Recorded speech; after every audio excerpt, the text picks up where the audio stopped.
The papyrus, put it on my table every month. I don't wanna miss it. Don't even try to hide it. No, I don't wanna lose it. And you see how it is, it's so inviting. The papyrus, we're all so online. The papyrus, put it on my tab every month.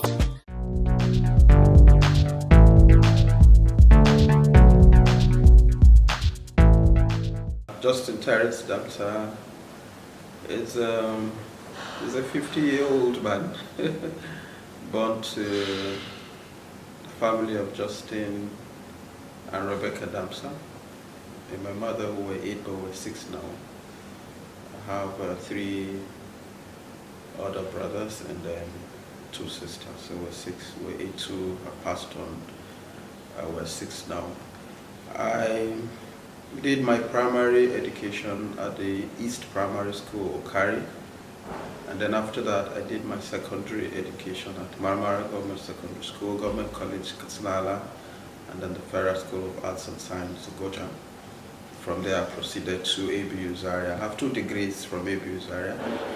I have a BSc in International Studies, and then I have a Masters of International Affairs and Diplomacy from ABU Zaria. And then I did a Master's of Science in Public Administration and Policy Analysis from the University of Abuja. And then I have an MBA, Master's in Business Administration from the University of Accra. And then I hold a Ph.D. in Political Science, Public Policy Analysis from the National State University, Kefi.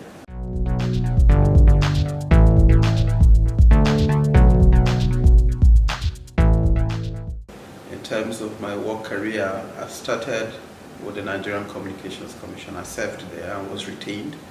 I was the first corps member to have retained by the Commission for exemplary service and dedication to duty. And then I did about 5 years at the NCC, I threw my hat in the ring to contest for House of Assembly to represent Lagos State constituency in the Benue State House of Assembly in the 2003 transition program. And then I went back to the National Assembly as a senior legislative officer, deputy committee clerk. From there, I moved to the private sector. From the National Assembly, I moved to the private sector where I spent 10 years, beginning with MTN. I was a government relations advisor at MTN Nigeria. I moved to Multilinks Telcom when Telcom South Africa acquired 100% equity in Multilinks Nigeria. I moved there as a senior manager in charge of government affairs and community relations. And then I did a lateral movement to the British American Tobacco where I was in charge of regulation for Nigeria. From the BAT, Airtel made me an offer of General Manager, Government and Environmental Affairs. Then I became Regulatory Director and Vice President.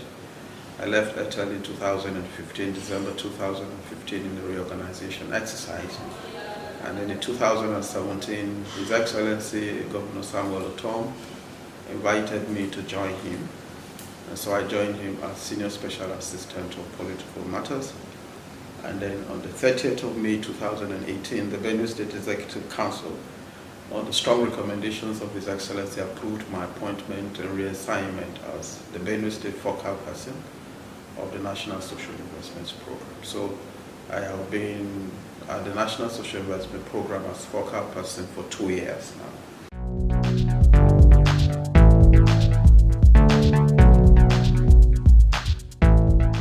Someone said if you stop learning, you start dying. I don't want to die, so I have continued to learn. I think I just have a passion for knowledge acquisition.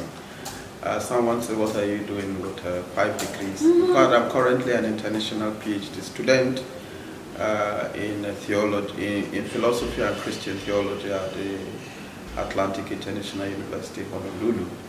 I'm a Christian of the Pentecostal Hill, so I've also gone to school along those lines. I have a basic certificate in ministry, I have an advanced certificate in ministry, and then I attended the Dunamis Mission School, which is now Bible School.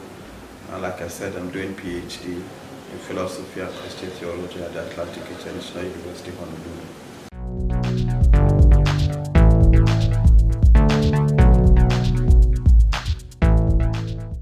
Yeah, I've had the privilege of working in the telecoms industry, first as a regulator. When I was working with Nigerian Communications Commission, I was a regulator. And then when I moved to MTN, Multilinks, Airtel, it was as an operator. And so the major challenge in the telecoms industry is the challenge of capacity, network capacity. Because the projection that we made for Nigeria, we underestimated the huge level of suppressed demand. So when GSM was rolled out, it exceeded our projections. And so since then we've been trying to catch up in terms of capacity. So I think that what we'll do is to engender regulations and oversight that ensures that we have capacity for the teeming population that we have. Everything in Nigeria runs on mobile, you know, but the NCC is trying, the operators are also trying, but we need regulatory, public policy and regulatory initiatives that will engender capacity.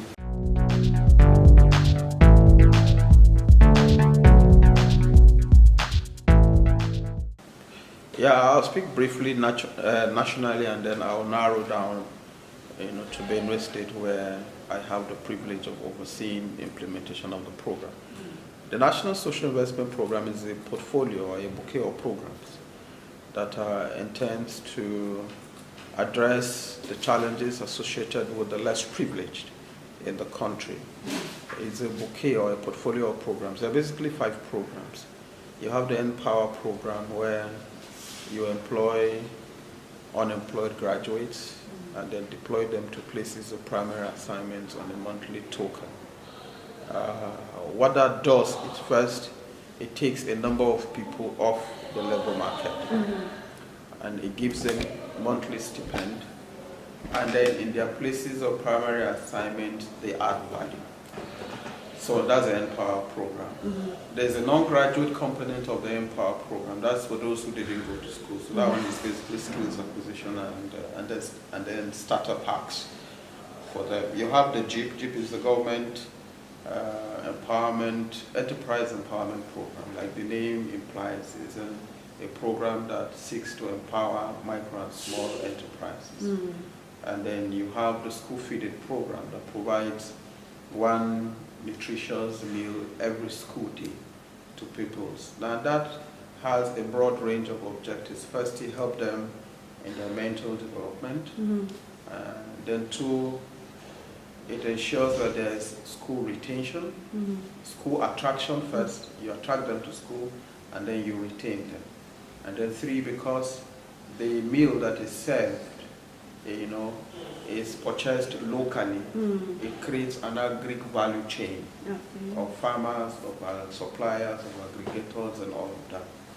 And then the 4th one is the state's cash transfer. It's a cash transfer program where you give 5,000 monthly to poor and vulnerable households. The 5th program actually is a back-end program. That one is responsible for developing the National Social Register. So they do the household targeting for the poor and vulnerable households. That's what that's the objectives of the program. It's basically a social protection program. In Benue State, where I have, by the grace of God and the pleasure of Governor Samuel Otom, focal person, we have done quite a bit. When I came in June, my appointment was on the 30th of May, but I resumed on the 4th of June. I did a review of where we were on the programs, and then I came up with a strategic action plan to deliver. The responsibility of the focal person basically is to ensure efficient, smooth, and effective implementation of the NSIP programs in the state, and then to leverage relationship with the governor to scale up the level of beneficiaries in the state. And so when I came in on the cash transfer program, we weren't doing very well. We were just 938 beneficiaries on the cash transfer program, while other states were doing 20,000, 40, 50, 60,000. And I felt that was a totally unacceptable situation. And so I explained the situation to His Excellency, my governor. The governor, by the governance structure, is the chairman of the steering committee. Okay. So what I do is what the governor should be doing. So I represent, as focal person, I'm a representative of the governor. And the governor is in charge of providing funding for all the logistics. So I met with him and explained to him that, so he approved 12 million naira for us. And so we dealt with the challenges associated with the social register, as the targeting of the poor and vulnerable households, because then there were only 5,000 Benue citizens on the National Social Register. But as of today, I'm pleased to say that we've moved the number of Benue citizens on the social register to 236,000. Wow. From 5,000 to 236,000. Which means that we have added like 231,000 more people on the register. And then for those on the cash transfer, there were less than 1,000 when I came in 2018. There were 938 to be precise. But today we're doing 59,000. And then we have approval to enroll a further 68,000, which will bring it to 127,000. So you can see we have added like another 126,000 in the period that I've been on the saddle as focal person. The school feeding program was enmeshed in corruption and fraud and all kinds of crises. But it was on the basis of that crisis that my predecessor was removed and I was reassigned to the place. Now you will know that I'm a child of God, I'm a minister of God. When I went, I took a Bible, I held it in my hands and made a vow to God. I said, Lord, as long as you are on the throne, I shall never take one kobo that does not belong to me. I shall never defraud these food vendors of 1 naira. And today I am pleased to say that after 2 years, there is no vendor in Benue State, dead or alive, that can say this focal person has taken 1 kobo of their money.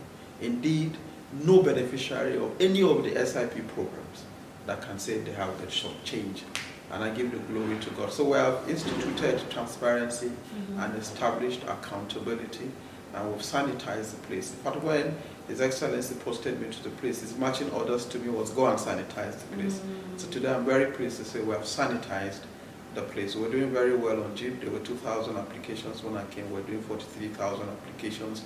And so on all the SIP programs, we are doing them. There are challenges, but His Excellency has been providing the funding for us. We will not be able to achieve what we have without funding support from His Excellency. I spoke to you about 12 million naira for SOCO and cash transfer. He gives me 1 million naira every month as running cost, so that comes to like 24. He's giving us like 16 million naira for the SOCO. Recently I went to him to ask for 2.9 million. He gave me 2 million. When the money finished, I went back, he gave me another 600,000. So that we can finish what we're doing. He gave us take-off grant for JIP. Of course, he has given us a secretariat, he pays a salary. So we've been able to achieve what we've been able to achieve due to the support that His Excellency has put at our disposal.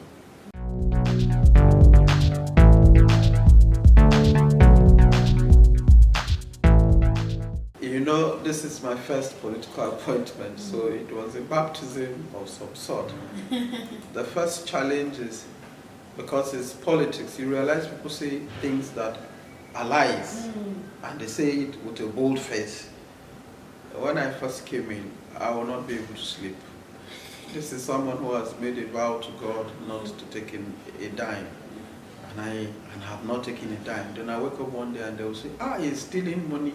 He has transferred, at the time they say I transferred 250 million naira to. I'm like, well, all the monies that have come there is less than 250. Where will I see 250? So the first challenge is, this social media allows people to write all kinds of things.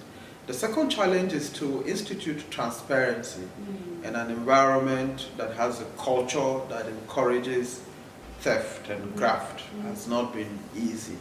I have people in my office who are not happy with me. They'll say, hey, he has worked in big places. He had money, he has built houses. He doesn't need anything. Now he's here, he doesn't want to bring money and he's blocking us. They say I am blocking them. And those kind of people will try to undermine what you have done. And then I have people who have reported to me, to my wife. They say, your husband is misbehaving in Makode. No more longer boom in Makode. I have people who have said, I have sanitized the place too much, But I'm a child of God, so I have prayed. I had people who wanted to remove me from the office, just remove me from the office. Some said, office like nah, meaning that kind of office like that. We knew what was happening there. The boy has come and closed everywhere. We'll remove him. But all I do is I pray, and then the Lord will assure me that He set for me an open door and no man can shut it. Even His Excellency, they told him all kinds of things. At the time, he was also worried. He didn't tell me, but I sensed that he was worried, but the Lord has taken us through. So largely I pray, and when God said, no man can shut it, I know that no man can shut it. So I'm 2 years as focal person, we're delivering on the results, and the people are beginning to say it. Because a group that gives awards for good governance has nominated me as the most transparent appointee in Benue State for 2019-2020. So that tells me that over time, people will begin to appreciate what you're doing and recognize it as such.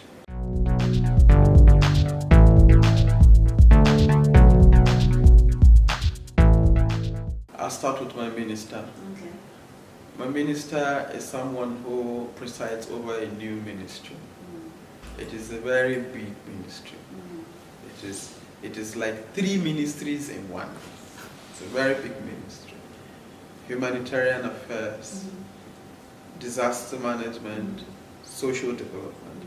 The last time I went to Abuja for a meeting with her, I saw Paul and Talon was there, and I understand they were discussing how the social development component of the Ministry of Women Affairs will be moved to the Ministry of Humanity. So it's a very large ministry, and she's doing her best. She's doing her best. It's a new ministry. She just hits the ground running, and then this COVID-19 kind of thrust her to the front for basically everything. So there was no time to make mistakes and learn from them. So she's been on the front line, she's been on the firing line, but I know that she has a good heart and she's doing her best. As for my governor is an experienced political warhorse. He's a man who has been there from the beginning. From local government chairman, he's held basically every position. But he is also a child of God. That is, for me, most fundamentally. He is a child of God. I've been able to work with him very closely because he is a child of God. He has a mind for the development of the state. The challenge was he came in when, the country was in depression. So we couldn't pay salaries. There were challenges around salaries. But God has helped him. From 2018, salaries are paid as and when due. The challenge we have now is the challenge of pensions and arrears. We have set up a pension commission, just like you have with the 2004 Reformed Pension Act. So he has set up a pension commission that will address the pension challenges going forward and clear the area. So he's a good man who has put out his heart for the state. And we pray for him every day so that the resources he requires, the Lord will give him so that he can leave bold footprints on the sands of time.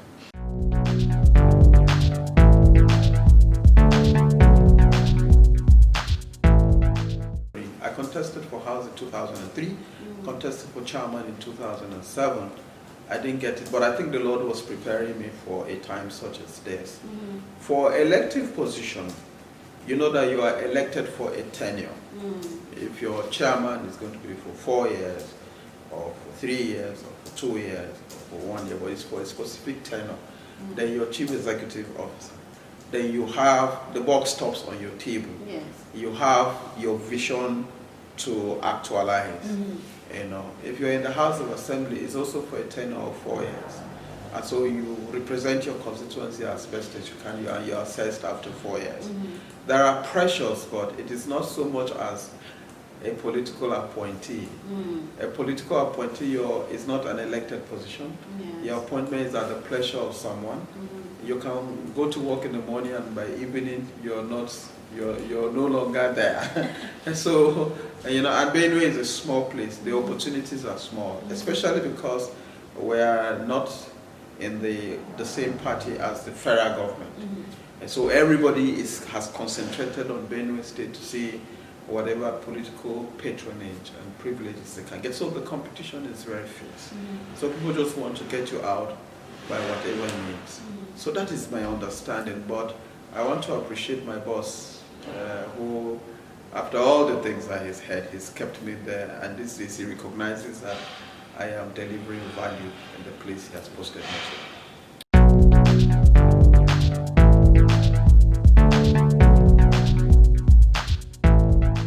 The governor is my father, is my mentor. I knew that it is God that has assigned me to it, because I didn't want to come to Benue. I didn't want to come to Benue at all. I left Airtel as vice president on a salary of 2.5 or more every month, with other privileges and all. And then I was asked to come and take a role of 120,000. It didn't make sense. But when I prayed, if my last baby Shana said, "Daddy, what kind of job is that? Can't even pay our allowance." Because everybody in my house is on allowance. Yeah. And so when I told him it was 120, they said, "What kind of job is that? You can't even pay our allowance. Daddy, you don't need to take that kind of job." So we prayed as a family, and the Lord said we should go, he'll go ahead of us. That appointment was only a starting point for me, and that God was going to go ahead of me. And so I came to Benue. Now, when I contested for elections in 2003, I didn't have a role model, someone who is a child of God, a Christian in politics that I can look up to. So he is a mentor. He is everything that I need. I look up to him. He's mentored me. He's helped me spiritually. He has provided like a template for what it means for a child of God to be in politics. And today, nobody can tell you that Otom is involved in corruption. Nobody. He announces it publicly that if you know anything I'm involved with, bring it to my attention. And if anybody has gone to tell you that the governor says you should do this, please come, because I'll never tell anybody to do it. So he's represented a template of some sort for all of us, not just for me, for what it means to be a Christian in politics, and it's been very helpful for me.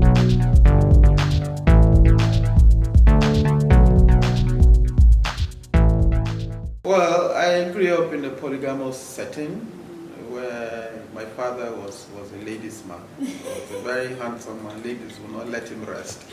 So sometimes he took them in, so he had 3 wives, my mother being the first. And as it is in polygamous setting, the children are usually close to or aligned to their mother. So I grew up basically with my mother, and then because my father had so many wives, the responsibilities became much. So our mother basically took care of us. But it was fine growing up, and I grew up knowing the Lord. My mother is a very religious woman. She kind of defined the path, for us, and it's been interesting growing up, and God has helped us, and God has kept destiny help us on critical junctures along the way, and all the glory goes to Him.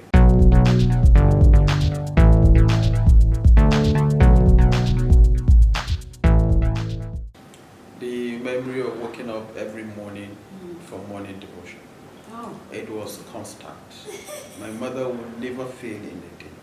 We would wake up sometimes 5 o'clock in the morning, because she was a businesswoman, so she needed to have morning devotion done and over with so that she can move on to the things she needs to do and go to the market. So sometimes we woke up 5 o'clock in the morning, and my mother never missed a day. The grace of God upon the life of God, she never missed a day. We would wake up, we would do Bible study, we would do everything every day. I hold those childhood memories, and it's been imbibed in me. So when I woke up these days for morning devotion, I know there's something that I've carried with me, from my childhood to adulthood.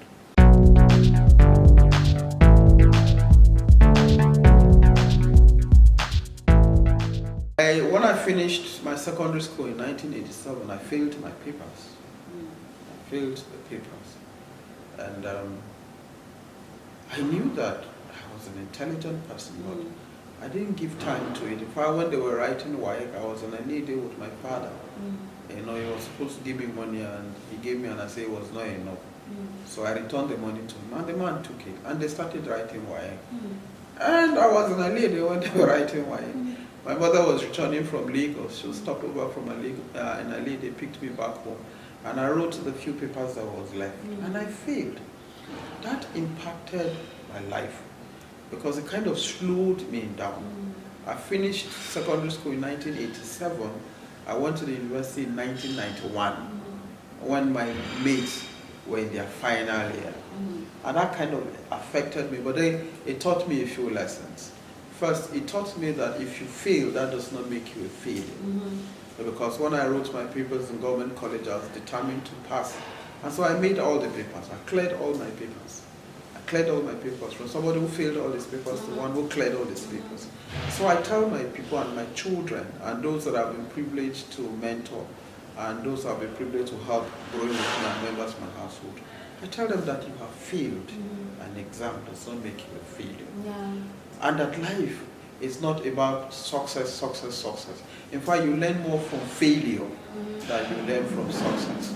So when people stay with me, fail exams, I say, no, I'll register for you again, write again. Because to fail does, in fact, life, it was, I think, Awolowo who defined success as not in never falling, but to rise up each time you fall in order to overcome vicissitudes and challenges. But the Bible says that the righteous man shall fall 7 times and he will rise up again. So I learned that fundamental lesson, that in the journey of life you fail, but you make a success when you rise. The second point I learned is that I went to the university 4 years. By the time I got to 100 level in Zaria in 1990-91, some of my colleagues were already in 400 level. You know, and I was like, I had lost so much time. And then the ASU strike, I lost another year. And then in 95, in my final year when we were supposed to graduate, Abacha, I think it was, that appointed Mama Kontagora as sole administrator, military sole administrator for the university. That's the first time it had happened, I believe, over the world. And we just stayed at home for 1 year, and I lost like 7 years. And then when we finally finished in April, we stayed home until February, almost another 1 year, and I thought that everybody had gone and left me. But what I learned is that God has a way of redeeming the time, because I finished from the university in 1997. Those who had finished 3-4 years earlier were still looking for jobs. Were still looking for jobs. Then I overtook some of them. Those that I reported to began to report to me. You know, a particular case was someone that was my head of department at the NCC in 99. By 2015, I became his head of department and he was reporting to me. So I have learned that God has a way of redeeming the time. And so I tell my children that this corona pandemic has kept them at home.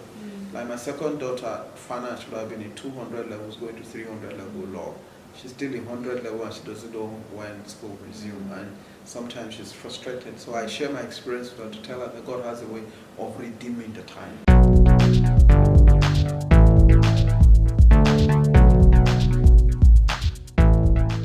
When I was growing up, I'll be in my room sometimes for a week and not go out.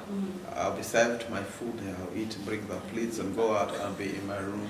And then my mother will come and say, go out, go out. I said, go out where? She said, you just go out anywhere, you just can't be.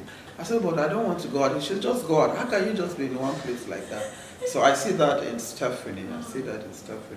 I see, and then I'm someone who has presence. I can't be in an environment and you will not notice me. I see that in Fanan. Fanan has this presence. Once she steps into an environment, everybody knows that Mama is here. So I see me in all my children.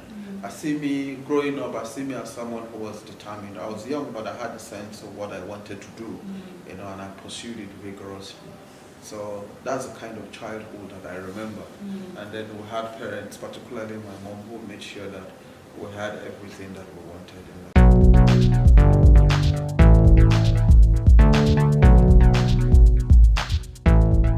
My first role model is my mother. Okay. I can't talk about my life without my mother. She's my first role model. You will recall that I had made reference to morning devotions. She trained us in the way of the Lord. My mother is a thoroughly honest woman.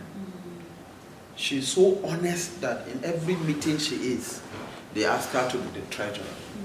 My mother is a woman, you give her money, you can come 1 year later, she'll give you the same money in the same notes. When things were difficult, people will come and give her things, say, take it to Lagos, sell it. She'll say, what price? You say, Mrs. Damsa, we know that when you sell it, you come and tell us what the price.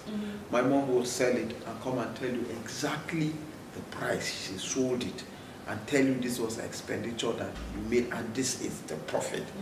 So I have learned honesty from my mother. I have learned a righteousness from my mother. I have learned the love of God from my mother. So my mother will be my first mentor.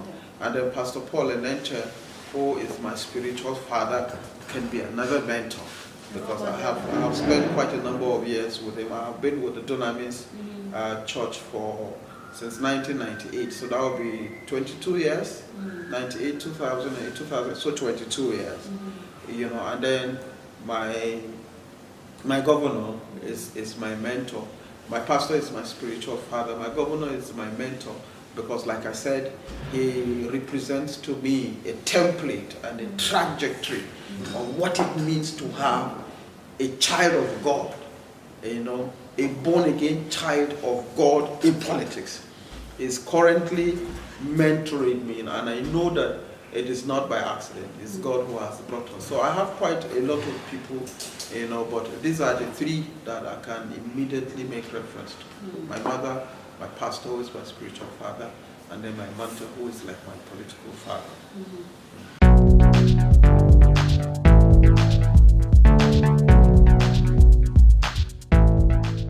I probably would have been more serious when I was in secondary school, so that I would have finished in 1987 and gone to the university straight, because I see my children, they finish, Stephanie finished in June. By September she was already in the university. Fana finished in June, July.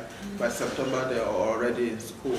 If I have my way, if I could turn back the hand of the clock, you know, I would wish that I had the required level of guidance and mentorship, you know, and the resources, so that I would have finished in 87 and then gone to school in 87 and graduated in 91. Sometimes I recognize that God has redeemed the time for me, but sometimes I feel that, you know, if I had left earlier, perhaps, but you know, maybe it's just a feeling.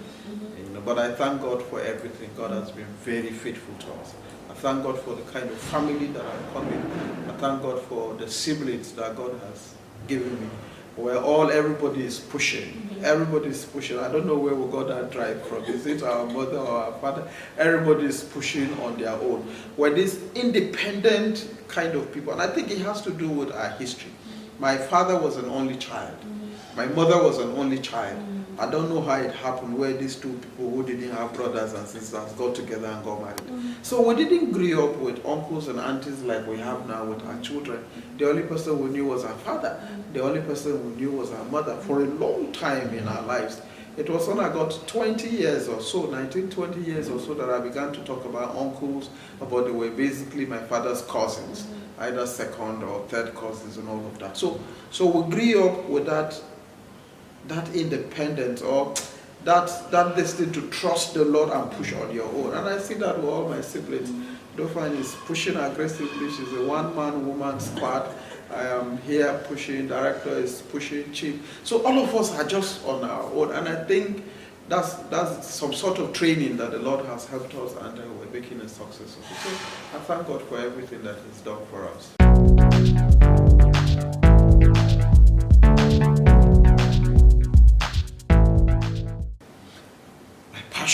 My passion is to love the Lord.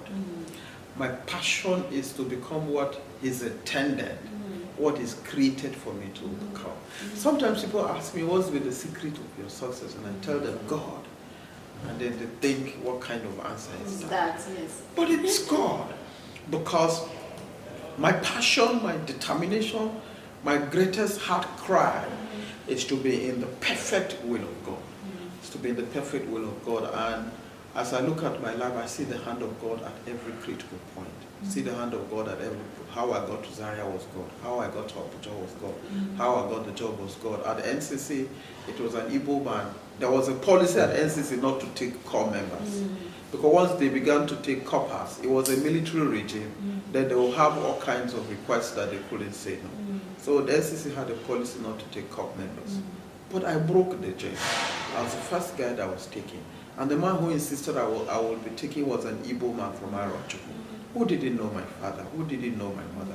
I believe it was God working through him, and he retained me, and I did 5 years. I moved to National Assembly.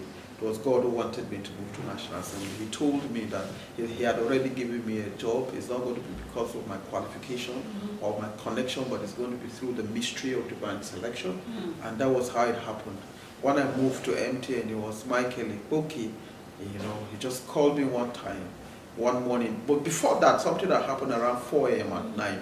A friend of mine sent me a text and said, God, who changed the status of David from a shepherd boy to a king, and of Esther from a slave girl to a queen, was going to change your status that day. When I read it, there was immediately a knowing in my spirit that this was no ordinary. I couldn't go back to sleep.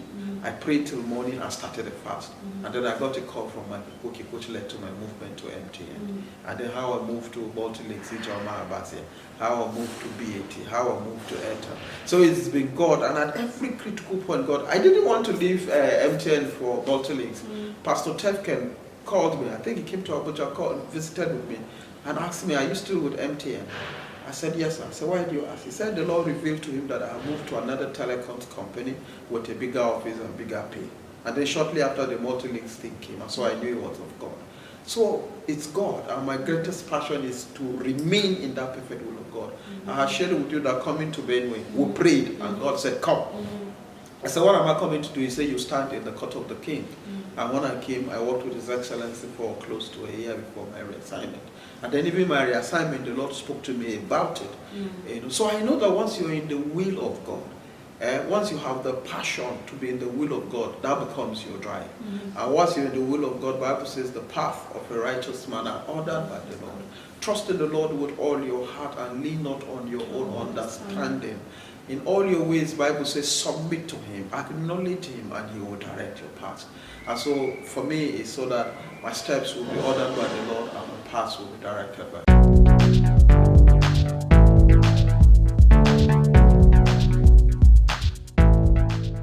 My greatest challenge is the devil.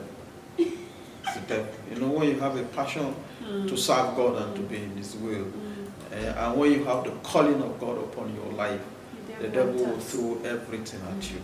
That's the challenge I have. He does that through people. He does that through circumstances. He does that through, but God has kept me. Bible says He will never leave us. No, He will never forsake us. The grace of God is sufficient, but the enemy is not relenting. But we'll continue to submit to God. We'll continue to resist Him, and He will continue to save.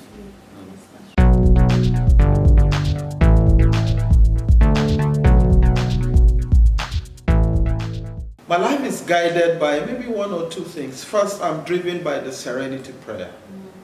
Before I became a child of God, I came across the serenity prayer, and it made so much sense to me, and that became my philosophy in life.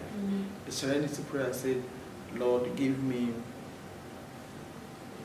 the grace to accept the things that I cannot change, the courage to change the things that I can, and the wisdom to know the difference.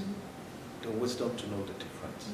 The strength and the grace to change the things that we can change, the courage to accept the things that we cannot change, and then the wisdom to know the difference.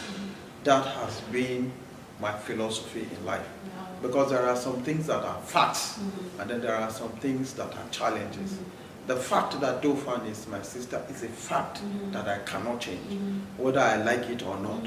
So if I begin to hit my head on the wall, that why is Dauphin my sister, or Dauphin is hitting her head on the wall, why is Terris my brother, you're wasting your time. It's a fact that you just need to accept, okay, where you came from, the state you came from, the parents you came from, whether they are rich or poor, whether they're literate or literate, they are facts that you can't do anything about, you accept them. And then the courage to change the things you can. Now those are challenges. And then the grace of God enables you to deal with challenges. And then the wisdom to know that this is a fact, and then this is a challenge. That has been my guiding philosophy in life.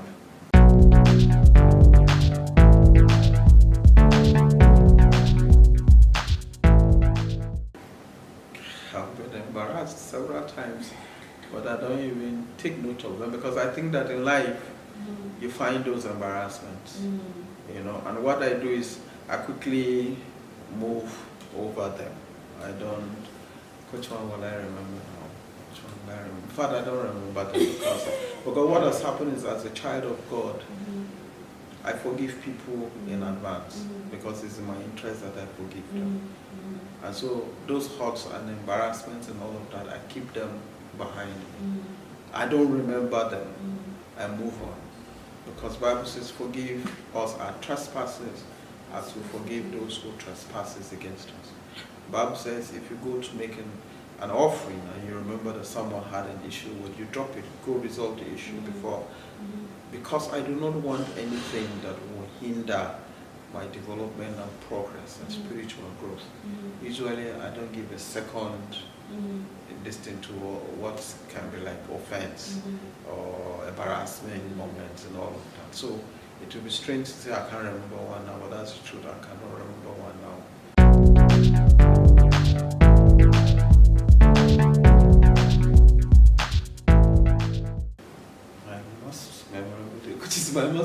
I've had a lot of memorable days. I have a lot of memorable days. Today I got my letter of admission. Okay.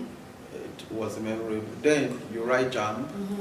JAMB was the one that gives you admission. Okay. So JAMB will send your letter of admission to your post office box.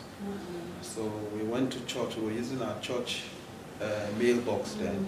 We went to church and there was a letter addressed to Sister Rebecca Damsa. Oh, got it with my JAMB admission letter to study international studies at the ABUs. That was a memorable day.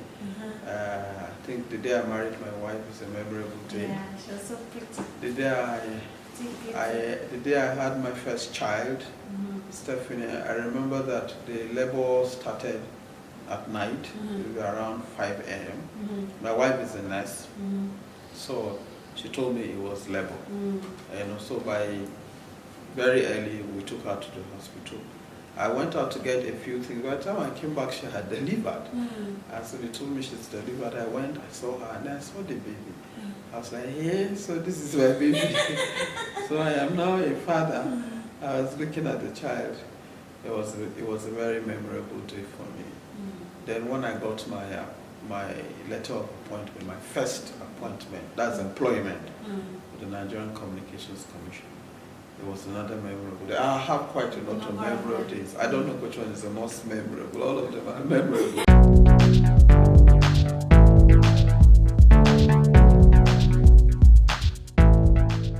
No, I love reading.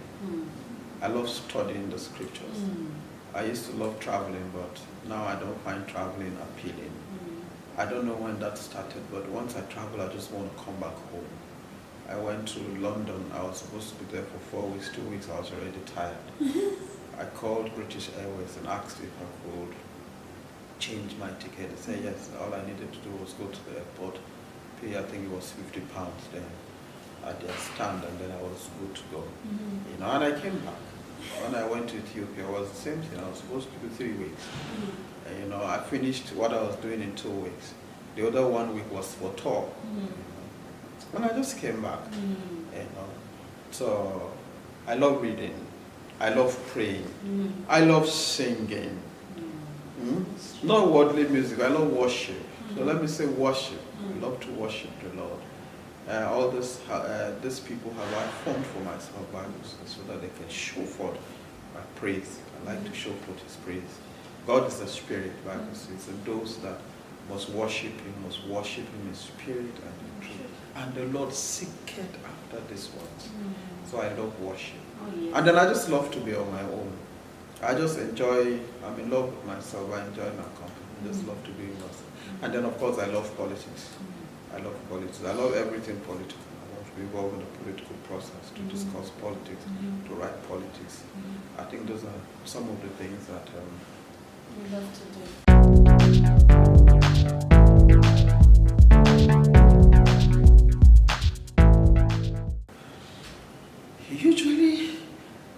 That's usually a very difficult question for me. Because I usually don't know where I will be in the next 5 years. I have never at any time known where I will be.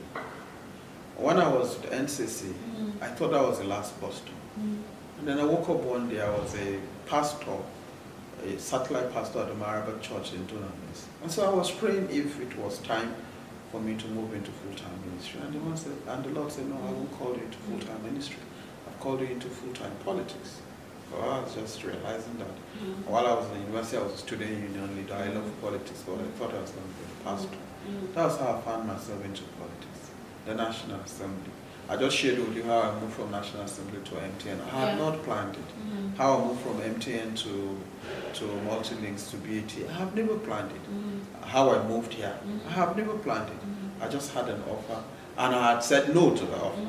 I had said no to the offer because Her Excellency was the one who made me the offer and said, you know, all the other appointments that will be given to someone at my level have already been taken. Benue is a small place, but they need to find space for me. So if I do not mind this, can I take it so that she can discuss with her husband? You know, by the way, the Lord had told me she's my mother, that in her rising will be my lifting. So I was not surprised that that was coming from her. But I told her no. But when we prayed about it, the Lord said, no, God, that's where I want to take you to. And so you see, a few days I was saying no. And then a few days later, I called her, I think 3 or 4 days later, I called her and to say, hey, I have prayed over your offer, and it will seem the Lord will want us to take it. She said, okay, I will speak to His Excellency and crave His indulgence. And so I really don't know where I will be. I came here, I was with His Excellency as his personal staff. And then less than 1 year, about 8-9 months, I was moved to, you know. So to answer your question, in the next 5 years, I'll be where God wants me to be, exactly where the Lord would want me to be. Because my drive, my passion has always been to be in the will of the Lord.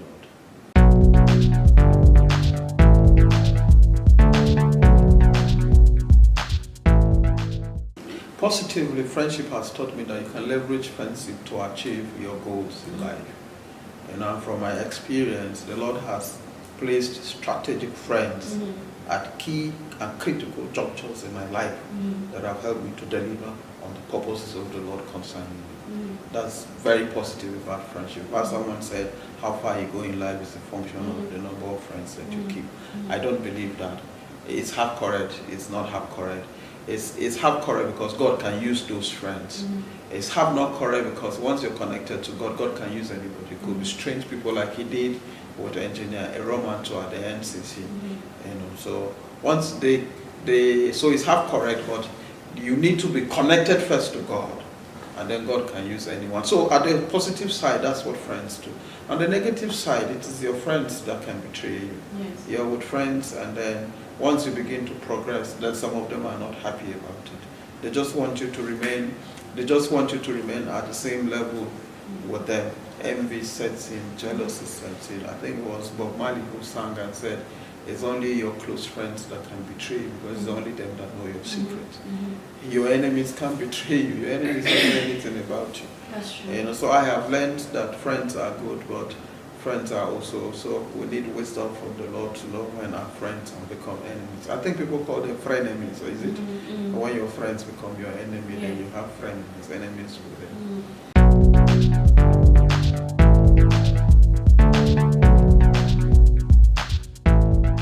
My secondary school days, I need to appreciate Charles Okafor. Charles Okafor has been a very good friend. I need to appreciate my uncle James Swan, who took care of me when I came to Katsina. I need to appreciate my friend Toyin Olayemi and his parents, Toyin Olayemi. I stayed in Zaria for 7 years. When I was going to Kaduna, that was the first time I was going to Kaduna in 1990, and I didn't know anybody except my friend Toyin Olayemi that we had met at Federal School. He had given me his address. You know, then there were even no telephone numbers. There were landlines largely, so he gave me a written address in Kabala Doki. I arrived Kaduna, I think it was the evening, found my way to Kabala Doki. Fortunately, he was outside. I was coming, I was looking at him, he was looking at me. When he saw me scream, Terro, you know, and all of that. They took me in for 7 years, you know, and so I really need to appreciate Toyin Olayemi. I need to appreciate Professor Daniel Yokesao, who was my Vice Chancellor at the APU area.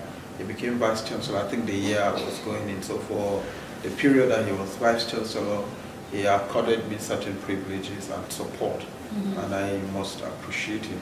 Then the man who gave me my first job with NCC, that Igbo man, engineer, Obonna Kletus, Roman to call him OCI. OCI has been very, was very kind to me. He set me up in life. That job kind of changed my life or defined the path and trajectory for my life. And then Michael Ipoki, who later became the first Nigerian managing director of MTN, for his support. And then Ijoma Abazie, she helped me to move to this team. And then Her Excellency Dr. Mrs. Eunice Edo Tom, who the Lord had used, who the Lord has told me He's espoused her as my mother, and it's used her for bringing me to Benue State. And then, of course, my mentor, the Governor Samuel Tom. There are a few other ones that I may not have mentioned their names, but for the purpose of this interview, those are the names that have come to my mind.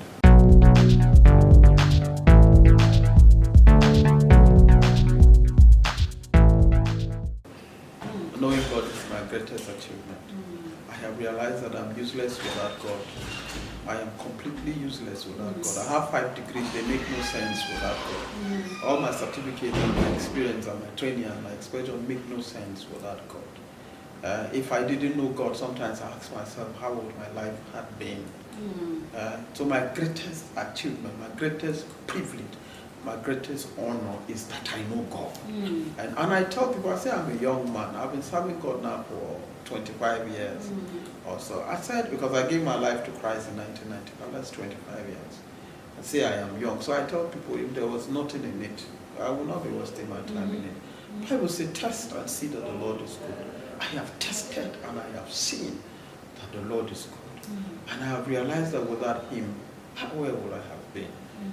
So for me, my greatest achievement is knowing God. And that I can talk to Him as a father talks to his son, that I can come boldly into His presence. And that in His presence, like Dr. Pastor Paul used to say, I can be naked and not ashamed. He's one person who knows me more than I know me, so I can't hide anything. Just go to His presence and speak to Him from the heart. And it's good to know that He's always there. He holds us by the hand like a father holds a child. He directs our paths. He orders our steps and directs our paths. For me, that's my greatest achievement. There's nothing I have in the world that I can refer to as an achievement. Not my degrees, not my certificates, not my exposure, not my training, not the houses. My greatest achievement is knowing God. And I give my mother the credit because she's a very religious, very righteous woman. And she pointed us to God.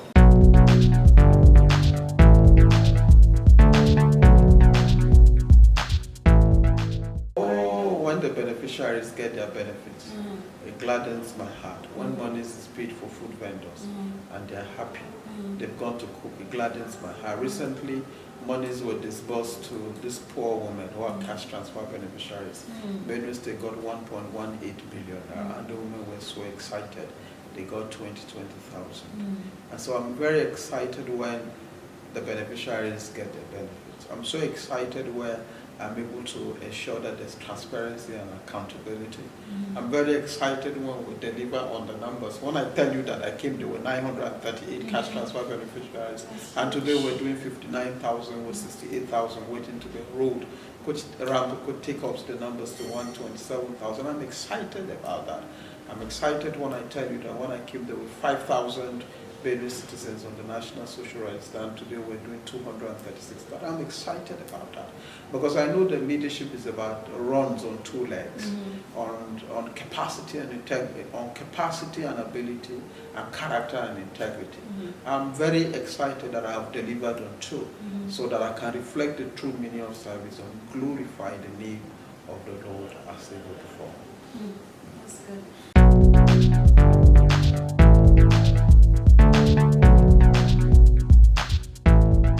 There are no regrets because look, as a Christian, I have realized that whether you're in the valley or you're passing through the fire or you're passing through the water, that is God preparing you for what He's prepared for you.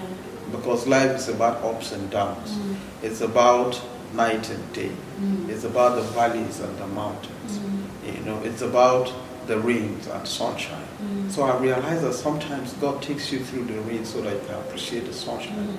I realize that after the rain, the sun will shine again. Sometimes God takes you through the night so that you can appreciate daylight. And I do realize that the darkest of the night give way to the breaking of dawn. So I have no regrets. Everything you go through, it is when you're in the valley and when you're in the mountain that you know that the God of the mountain is also the God in the valley.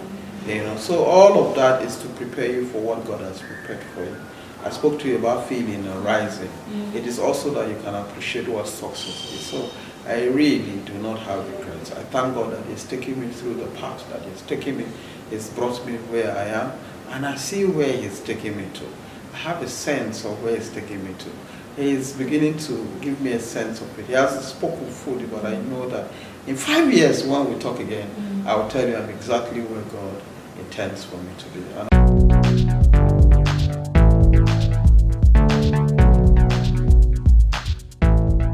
Follow God. Pursue God. Don't pursue men. Serve God. Don't serve men. My experience is that if you pursue God, the things that you want will pursue you. If you pursue God, men will pursue you. If you pursue God, men will pursue you. If you pursue God, then you're on the path to fulfilling your destiny, because God is our creator. The manufacturer of a product knows how best that product functions. God is our creator, and He created us for a purpose. It is when, and your purpose is not your decision, it is your discovery. And when you pursue God, that's when you discover your purpose and you fulfill your purpose. Your greatest excitement will be that you're fulfilling your purpose, that you're fulfilling your calling. And you can only do that with the help of the man who created you to fulfill that calling. So pursue God. Pursue God. There are several things to say, but if you pursue God, everything falls in place. If you pursue God, everything falls in place.